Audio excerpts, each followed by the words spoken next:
Hello everyone. As you are already introduced to different forms of literature that are in your syllabus. Usually there are so many forms of literature, but in intermediate class you have to study a few of them. Like here I shall mention it necessarily: poetry, prose, short stories,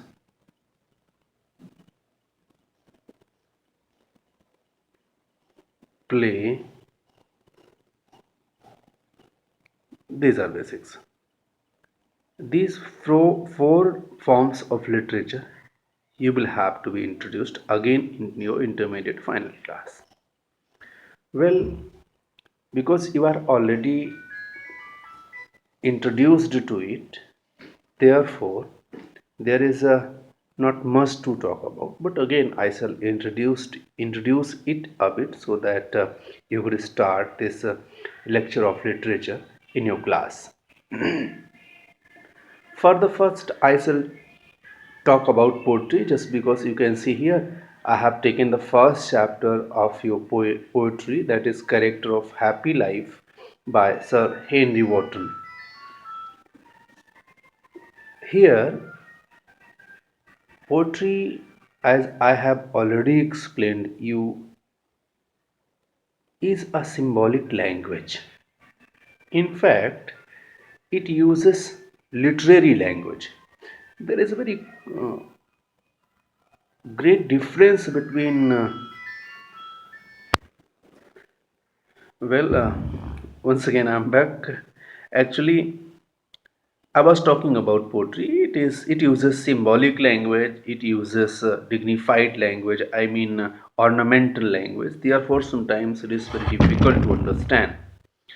But we should keep one thing into our mind. If we have kept our mind concentrated to the words, to the sense of the lines, then of course we can understand it easily, because you are asked two type of questions from poetry. One is related explanation and another is with central idea. So I don't think there is too much in it to understand. You need to get the whole sense of the poem, and you need to analyze the words and phrases that are used in it so that you could keep the message of it into your mind, and ultimately you can answer all the questions. I mean, two type of questions that are asked in your examination very easily. Let's see. Before talking about any poetry, any poem, we should concentrate to the title of it, because this poem is composed by Sir Henry Wotton. Sir Henry Wotton is a foreign poet, of course, and he's talking about character of a happy life, characteristics of a happy life. Basically, happy life is in question. Actually, he is trying to invent something. He's trying to give us an understanding. He's trying to give a message how to live a happy life, how to create a life happy. What are the characteristics? What are the features of a happy life? All of us, I mean, everyone wants to live a happy life, but without knowing the meaning, without understanding what a happy life is, we are always running after materialistic things. The author, with the help of this poem, had tried to give us the exact element of happy life. We shall see it, we shall adopt it in our life, and we shall be happy. Let's see. The poem starts: how happy is he, born or taught?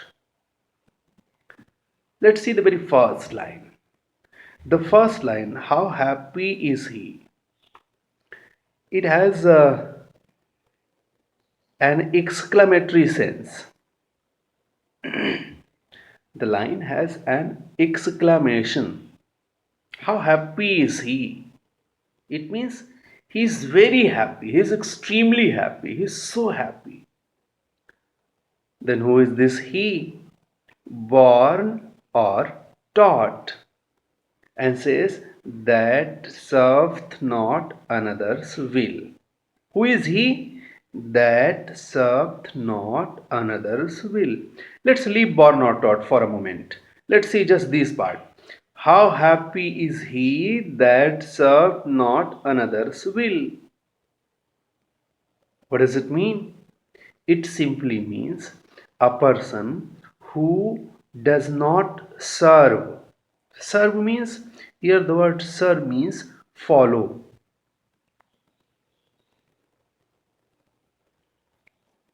Follow, serve. Blindly. Follow blindly. Serve. So says, a person that serveth not another's will. Another's will. Another's will. Another means any person. Will means, of course, desires. Wishes. Will means desires.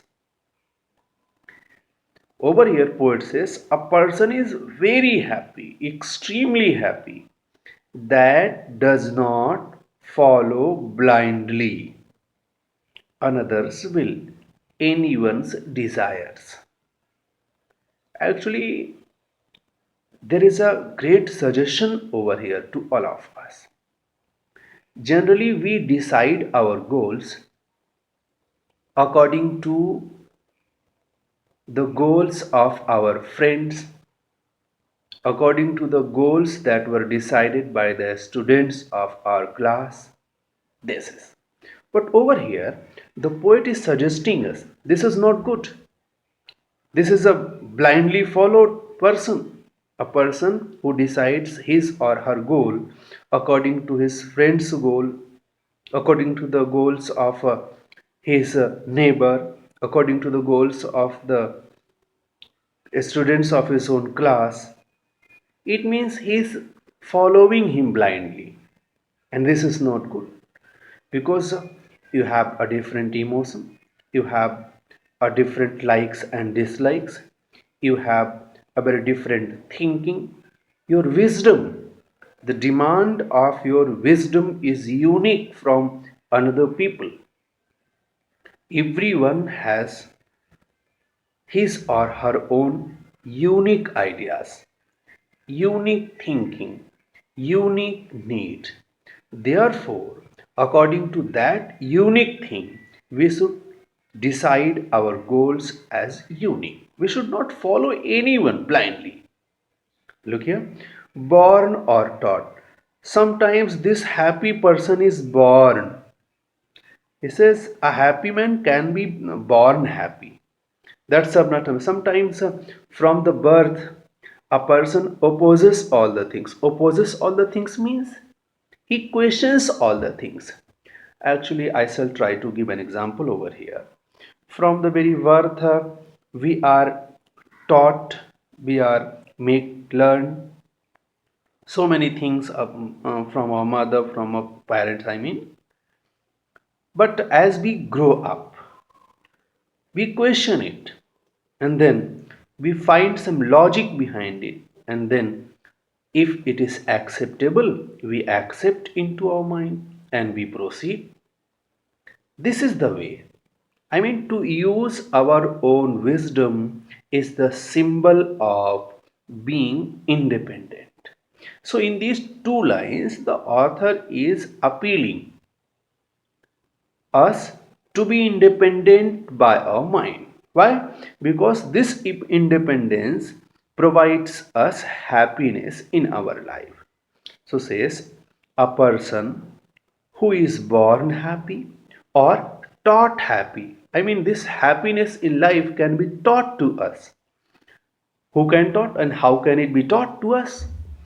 So, a person who is independent, I mean, a person who is not prejudiced.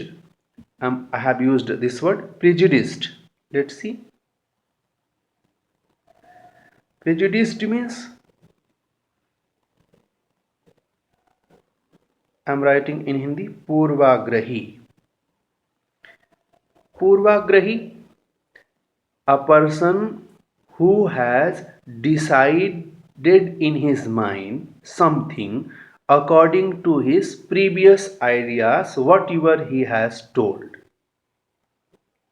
Meaning to say, if from the very birth you are told that certain book is the greatest book of the world and you have the same idea into your mind, then you are following it blindly because you haven't read it. Without reading the book, you have kept the idea into your mind that this book is the best one, means you are prejudiced. So, without being prejudiced, without keeping any idea into mind as a fact, if we are questioning all the things, I mean, if we are not under the control of anyone's desire, then we can live a happy life. Once again, these two lines: how happy is he born or taught that serve not another's will. A person who is born, otherwise, who is taught to be happy in life, he remains happy because he does not follow blindly anyone's will, anyone's desires. Let's proceed further. Whose armor is his honest thought? Armor. Armor means something that saves us from the problems, from the difficulties. So, this is armor. Security, you can say. Simply, you can say armor means safety kit. So, this is the safety kit. What is the safety kit? Honest thought. If our honest thoughts are our safety kit, then we can be happy in life. How can this be possible that our honest thoughts are our armors? Actually, to be honest in another's eye, sometimes it is very easy because we can look good, we can look honest in another's eye, we can become so we, I mean. But if you ask to your own self, to your own soul, whether you are honest to you, I mean to say, it is very easy to be honest towards any person, but it is quite difficult to be honest towards your own ideas. If you are honest by your own ideas, then no problems can stand before you, and therefore, your own honesty works like a safety kit that saves you from all the obstacles, I mean, problems of life. A person who is honest by thought, a person who is honest to his own self, always saves himself from all the problems of life. In the same way, and simple truth, his utmost skill. Utmost skill means superior skill. Skill means, of course, our ability, qualification. Simple truth. Who believes in simple truth as what? His superior quality. A person who believes in simple living with simple truth. These skills make him greater and happy. In the whole stanza, the poet appeals us to be free from mind, to be independent from wisdom, so that we could lead a happy life. If we are honest to our own self, we can honestly accept our faults, and therefore, before the problems come in our life, we destroy them easily. And therefore, there are no problems before our life to lead a happy life. And therefore, our honest thought helps us as a safety kit towards the problems of life. In the same way, simple truth is utmost risk. If we believe as our superior quality to keep truth in our life, to be truthful in life, then always we shall achieve victory over the sorrows and difficulties of life. So, in the very first stanza, the author had told some of the very basic truths of life that make our life great and happy. Furthermore, I shall talk about some literary elements that are used in it and the very rhyme scheme of this poem. Actually, rhyme scheme of the stanza is decided according to the last word, according to the last word of each line. Same sounding words are described, otherwise named with the alphabets. Like tot is the first word.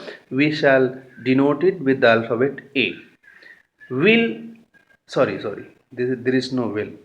Yes, it is will, not desire. This is will. Will is another word.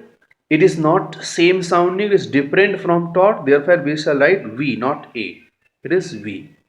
If there is tot and once again there is similar sounding, then we will write A. But because this is different, therefore we shall write V. Again, thought. Thought is very similar to tot. Therefore, we have given here alphabet A. Again, the alphabet A will be written over here. Because this is same sounding. Will and skill, they are the same sounding words. Therefore, B will be placed here. So, now we have achieved a very rhyme scheme of this stanza. I am writing here. Rhyme scheme is AB and AB. This is the rhyme scheme of the stanza. You will find the same rhyme scheme in the next stanzas also. You can do it by yourself, then you will understand it easy. Well, I shall talk about the figures of speech that is used in it. Whose armors is his honest thought. There is a comparison